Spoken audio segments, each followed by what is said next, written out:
Bismillahirrahmanirrahim. Orang kaya ketemu orang kaya, mereka saling menyapa. Hai bos. Oh ya bos. Orang biasa ketemu orang biasa, mereka juga saling menyapa. Hai lur. Piye lur. Anak muda bertemu dengan anak muda, mereka juga saling menyapa. Hai bro. Piye bro. Tapi ketika orang kaya bersedekah dengan orang biasa dan bertemu anak muda, mereka memberikan salam, Assalamualaikum warahmatullahi wabarakatuh. Alhamdulillahirabbil alamin wa bihi nasta'in wa ala umuri dunya waddin. Wassalatu wassalamu ala asrofil anbiya mursalin wa ala sayyidina Muhammadin amma ba'du. Rabbi shrah li sadri wa yassir li amri wahlul 'uqdatam min lisani yafqahu qawli. Pertama-tama, marilah kita haturkan puji syukur kita kehadirat Allah Ta'ala, karena berkat nikmat dan rahmatnya kita diberi kesehatan jasmani dan rohani, sehingga kita bisa melaksanakan aktivitas kita sehari-hari. Tak lupa sholawat serta salam kita haturkan kepada Nabiullah, Nabi Agung, Nabi Muhammad Sallallahu Alaihi Wasallam. Beliau telah yang mengantar kita dari zaman unta ke zaman Vespa, dari zaman kijang ke kijang Innova, dari zaman jahiliyah menuju zaman yang terang benderang, yaitu ad-dinul Islam. Alhamdulillahirabbil alamin. Sekarang tanggal 20 April kita sudah memasuki puasa Ramadan yang ke-15. Teman-teman masih puasa kan? Gak ada yang bolongan puasanya. Saya yakin semuanya masih kuat. Tinggal setengah jalan lagi kita menuju kemenangan. Ngomong-ngomong tanggal 15, insya Allah, bukan insya Allah, tapi pasti tanggal 17 Ramadan akan dilaksanakan nuzulul Quran. Adik-adik pasti semua tahu apa itu nuzulul Quran. Adik-adik tahu, sering, bahkan setiap bulan Ramadan memperingati nuzulul Quran. Tapi apakah adik-adik tahu apa itu nuzulul Quran? Mungkin sebagian besar dari kita tahu bahwasanya nuzulul Quran adalah turunnya Al-Quran. Ya memang, nuzulul Quran adalah peristiwa di mana malaikat Jibril menurunkan Al-Quran, atau Nabi Muhammad mendapatkan wahyu pertamanya di Gua Hira. Seperti yang difirmankan Allah, A'udzubillahi minasyaitonirrajim. Bismillahirrahmanirrahim. Inna hadzal Qur'ana yahdi lillati hiya aqwamu wa yubashshirul mu'minina alladzina ya'malunas shalihati anna lahum ajran kabira. Sesungguhnya Al-Quran ini memberikan petunjuk kepada jalan yang lebih lurus, lebih adil, lebih besar, dan memberi kabar gembira kepada orang-orang mukmin yang menjalankan amal soleh bahwa bagi mereka ada pahala yang besar. Disitulah diturunkannya Al-Quran. Al-Quran diturunkan untuk menjadi petunjuk bagi umat Islam. Al-Quran diturunkan sebagai tolak ukur dari Islam. Dengan Al-Quran hidup kita lebih cerah. Dengan Al-Quran hidup kita lebih tenang. Dengan Al-Quran hidup kita lebih bahagia. Tapi pernahkah kita berpikir bahwasanya kenapa Allah menurunkan Al-Quran? Apa hikmah yang bisa diambil dari Al-Quran itu? Dijelaskan dalam surat Al-Imran ayat 3. A'udzubillahi minasyaitonirrajim. Bismillahirrahmanirrahim. Nazzala 'alaikal kitaba bil haqqi musaddiqan lima baina yadayhi wa anzala taurata wal injil. Nazzala 'alaika, saya turunkan kepadamu wahai Nabi Muhammad, al-kitabu bil haqqi, Alkitab, kitab bil haqqi dengan kebenaran, musaddiqon artinya untuk membenarkan, lima baina yadaihi di antara kedua tanganmu, yaitu wa anzala taurat wal injil, kitab-kitab yang turun sebelumnya, yaitu Taurat dan Injil. Di sini Al-Quran diturunkan untuk menyempurnakan, untuk membenarkan kitab-kitab sebelumnya. Bukan berarti kitab-kitab sebelumnya salah. Kitab-kitab sebelumnya sudah betul, tapi dibetulkan lagi, dibenarkan lagi dengan Al-Quran, yaitu kitab Taurat dan Injil disempurnakan lagi dengan Al-Quran. Itulah kenapa Al-Quran diturunkan, untuk membenarkan, untuk memberikan petunjuk untuk orang-orang muslim, untuk orang-orang mukmin semuanya. Itu. Nah, itu adalah kenapa Al-Quran diturunkan. Al-Quran diturunkan bukan semerta-merta. Al-Quran diturunkan juga punya filosofi. Al-Quran diturunkan juga punya kebutuhan, sesuai dengan kebutuhan apa dan bagaimana. Al-Quran dari dulu diturunkan pada zaman Nabi, ketika umur Nabi 41 tahun sampai sekarang, Al-Quran itu masih up to date. Hukum-hukum di Al-Quran masih bisa digunakan sampai sekarang. Dan Al-Quran diturunkan itu pasti karena kebutuhan. Seperti contoh ayat berikut, surat Al-Alaq ayat 1. A'udzubillahi minasyaitonirrajim. Bismillahirrahmanirrahim. Iqra bismi rabbikal ladzi khalaq. Di situ. Iqra bismi rabbikal ladzi khalaq. Iqra bismi rabbikal ladzi khalaq ini adalah surat pertama, ayat pertama yang diturunkan kepada Nabi Muhammad. Wahyu pertama Nabi Muhammad adalah Iqra bismi rabbikal ladzi khalaq. Ketika Nabi Muhammad berdiam diri di Gua Hira, dia didatangi malaikat Jibril dan diberi ayat Iqra bismi rabbikal ladzi khalaq. Di sini artinya Iqra bismi rabbikal ladzi khalaq. Iqra, bacalah bismi rabbika, dengan menyebut nama Rabbmu, alladzi khalaq, zat yang menciptakan. Kenapa ayat yang pertama kali turun ke bumi kok harus Iqra? Kok bukan ayat-ayat yang menjelaskan bahwasanya keesaannya Tuhan, keesaannya Allah? Kenapa harus membaca? Pasti ada filosofinya. Iqra di sini terdiri dari 3 kata. Yang pertama Iqra, bacalah. Bismi rabbika, dengan menyebut nama Tuhanmu. Di sini menggunakan kata Rabbuka, bukan Allah. Di sini kita menggunakan kata Rabbuka, artinya Tuhanmu. Di sini belum kita menjelaskan bahwasanya Allah adalah Tuhan kita. Alladzi khalaq, yang menciptakan. Jadi di sini Iqra bismi rabbikal ladzi khalaq, kita harus membaca terlebih dahulu. Kita harus mengetahui sekitar kita, alam, kehidupan, hewan, dan lain-lain. Kita harus mengetahui terlebih dahulu.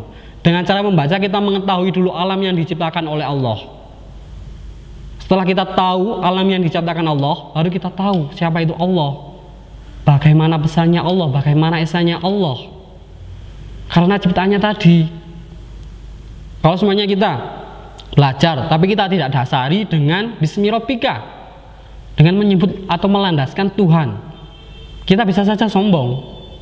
Kita bisa saja menganggap bahwasanya ilmu ini ilmu saya, logika saya berkembang. Bahkan ketika Anda mengikuti logika-logika Anda bisa terjerumus di sana, terjerumus dalam kesesatan. Karena ilmu ketuhanan, ilmu tentang Allah itu tidak bisa dilogikakan.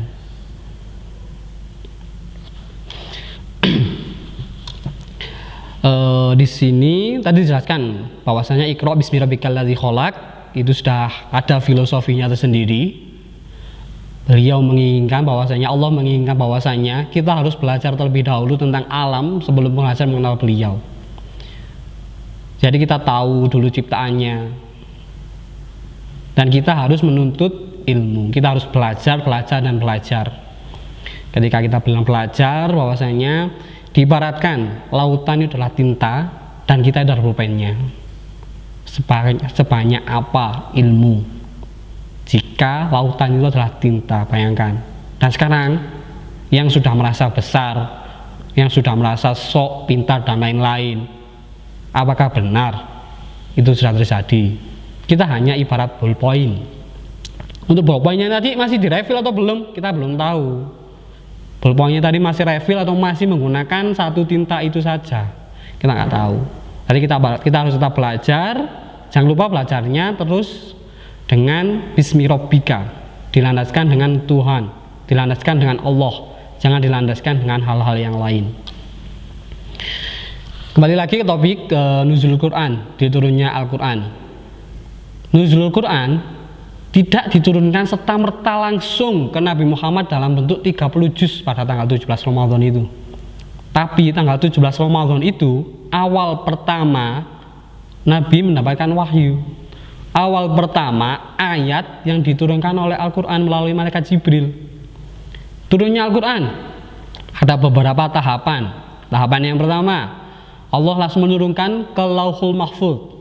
Lauhul Mahfuz di sini adalah diibaratkan dengan aula yang sangat besar sekali. Di aula itu tertulis qada dan qadar manusia dari Allah.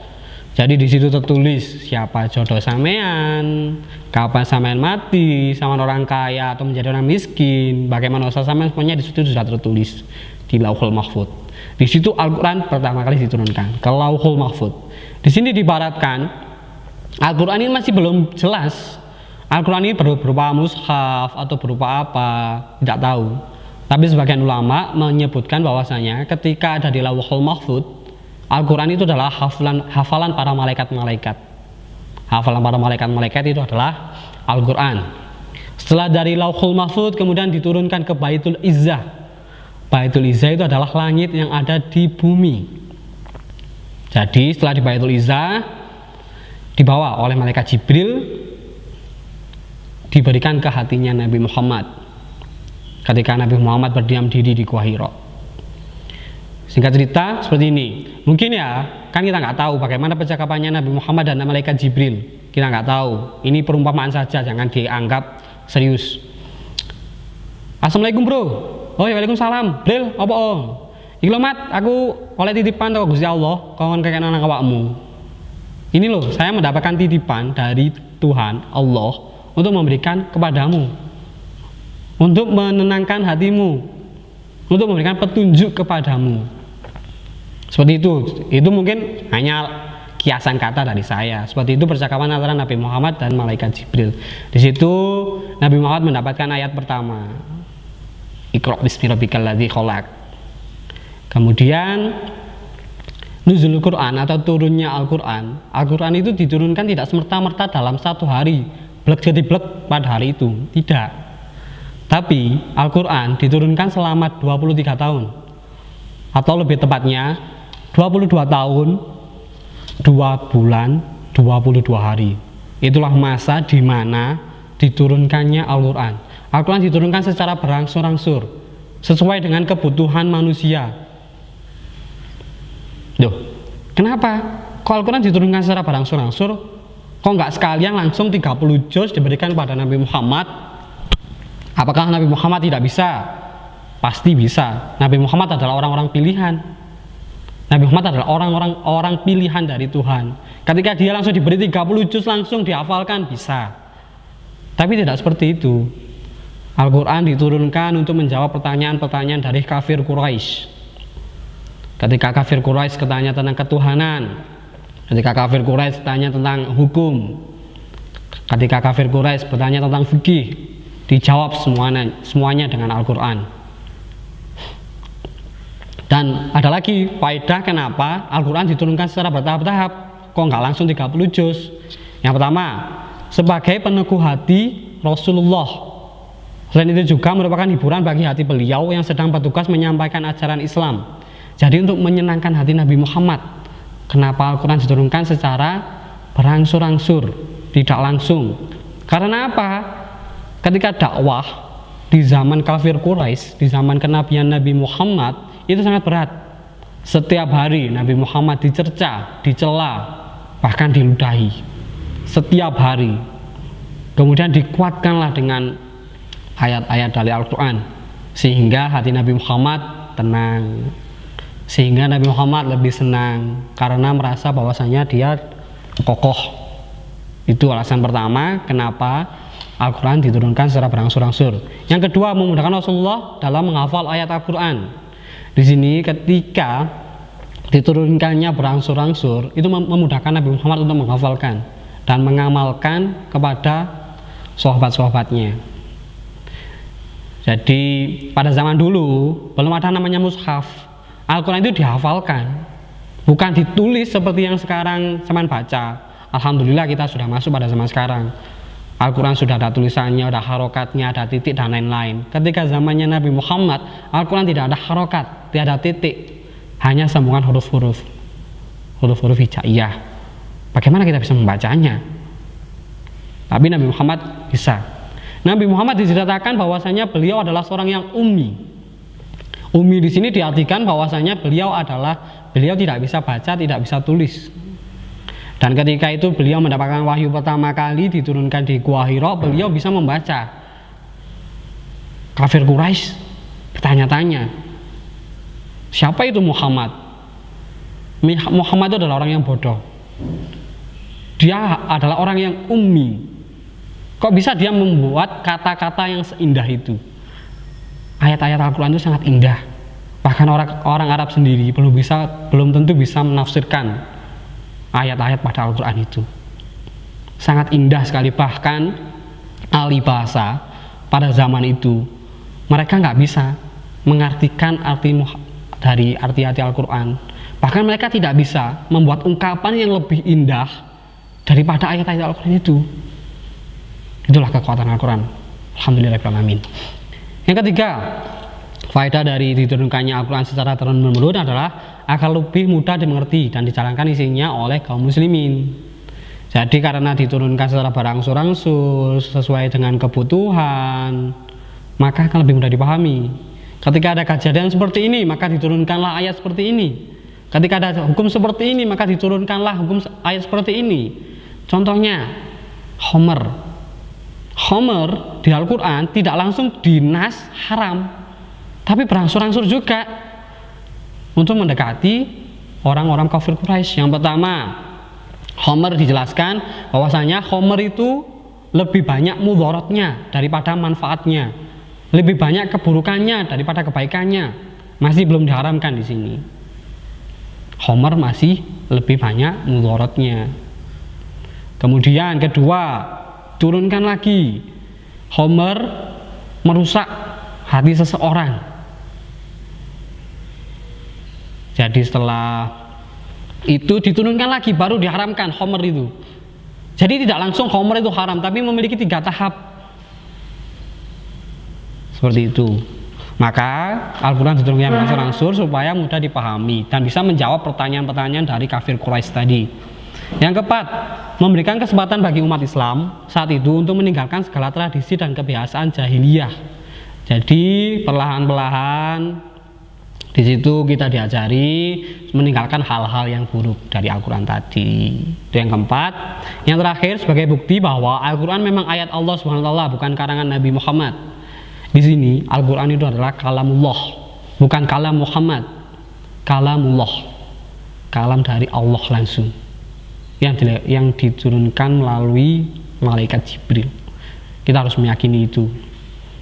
Bahkan siapapun pasti nggak akan bisa melogika. Sekarang gini aja wis, kita ibaratkan sama nggak pernah sekolah, sama nggak pernah belajar, nah sama nggak pernah belajar baca tulis. Sewaktu-waktu sama langsung diberi, sama bisa baca tulis, pasti orang di sekitar kita sampean pasti curiga. Apakah benar? Pasti ini bohong. Pasti seperti itu. Tapi beda, karena Nabi Muhammad adalah orang yang terpilih. Beliau dari ummi langsung menjadi bisa baca, bahkan ahli tafsir di zaman itu, ahli bahasa pada zaman itu tidak bisa mengalahkan kata-kata dari Al-Quran. Selama 23 tahun Al-Quran diturunkan secara berangsur-angsur.